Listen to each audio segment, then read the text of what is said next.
এই গৌরকে ভালোবেসে এই ব্যাধি নিয়ে আজ আমি কোথায় যাই? মনে না করি বলো তোমার কি ব্যাধি হয়েছে?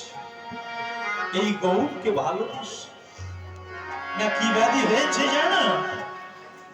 এই গৌরাঙ্গকে ভালোবেসে কি ব্যাধি হয়েছে না তোমায় গৌরকে ভালোবেসে আজ কি হয়েছে না তোমায় পীড়িতের ব্যাধিতে ধরেছে।